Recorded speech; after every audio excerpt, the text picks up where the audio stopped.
We've arrived at our next video, AP Stats. Aren't you excited? I know, you're welcome. All right, so this video, we're going to talk about correlation. What's that, Miss Griggs?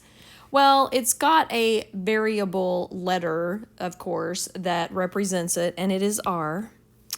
And what it measures is the strength and direction of your linear relationship. So the thing you need to remember about R is that it is a numerical value.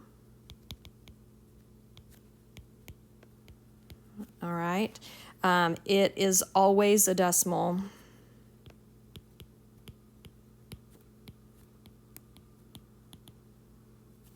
It will always have the same sign as the slope.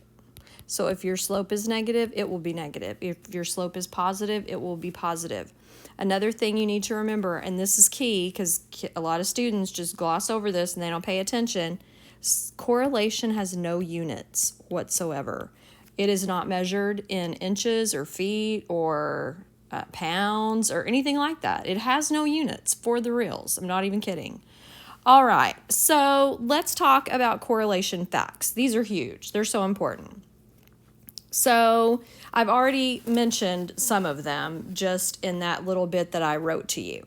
But positive R, that means there's a positive association between X and Y, so therefore you'd have positive slope.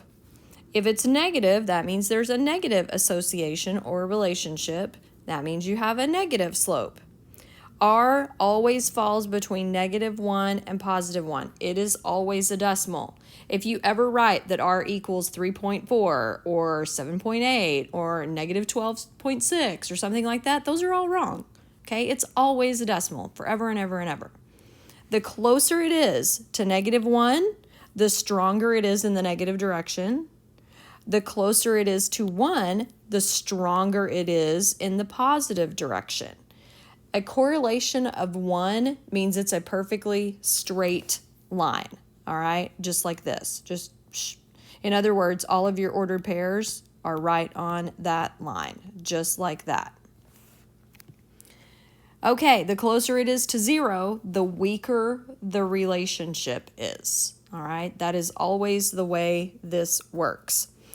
All right, so keep in mind, correlation only measures linear strength. It doesn't measure quadratic strength or cubic strength or anything like that, only for a line. And please keep in mind, your correlation can be strongly affected by extreme values like outliers, all right? So keep that in mind, especially if it's influential.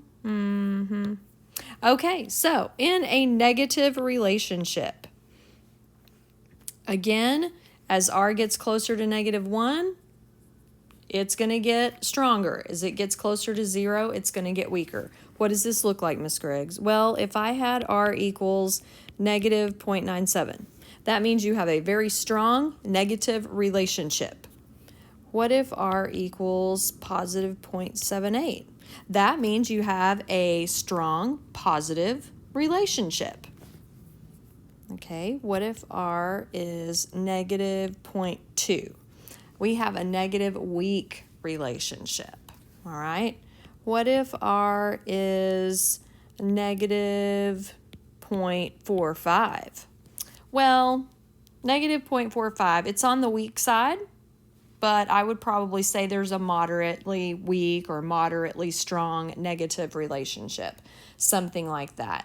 As a general rule, anything above, like 0.6 is strong. Anything below 0.4 is weak, and then 4, 5, and 6 are moderate. You can think about it that way. It's one of those things, there's really no hard and fast rule. You just have to make a judgment call. So you're welcome. Something else to have fun with. Okay, and I did some examples up here that also relate to this down here, the positive relationship. Sorry, I got a little excited. Okay, there's another value associated with linear regression, and it is called the coefficient of determination, and it is R squared. So correlation, the correlation coefficient is R. the coefficient of determination is r squared.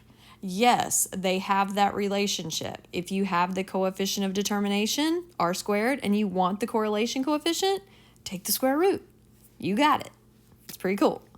All right, so what is this? It is a ratio of explained variation to the total variation. So if I have a coefficient of determination of, let's say, 0.79, okay? What would that mean? How would I interpret that? Well, I would say something like 79% of the variability or variation in y, I'm going to use context though, can be explained by this linear model. That is exactly how you would word it. All right, so when we're using Staplet and I give you data and have you plug it in, and I'm going to show you how to do that, so don't freak out. Your computer output will, oh, sorry. I was thinking of something else. Well, I'll finish my thought. If I gave you some data and you put it in Staplet and you ran the linear regression, it would give you r and r squared. All right? It would give you both of those. It would give you your slope. You could write your equation, all of that stuff. But more than likely, you're going to be given computer output. And computer output is also going to give you these values. But usually with computer output, they will just give you r squared, and you'll have to take the square root to find r. So be careful with that. And you know, you can't take the square root of a negative. So, and obviously if the correlation is negative, r squared is going to be positive, because when you square a negative, are you with me here? So you've got to watch for your sign. You have to look for it in the slope for computer output, because your r squared is always going to be a positive value. So you have to be careful with that, because if your slope is negative, then you have to report r, the correlation coefficient, as negative as well. So keep that in mind. And then in the next video, we'll talk about residuals.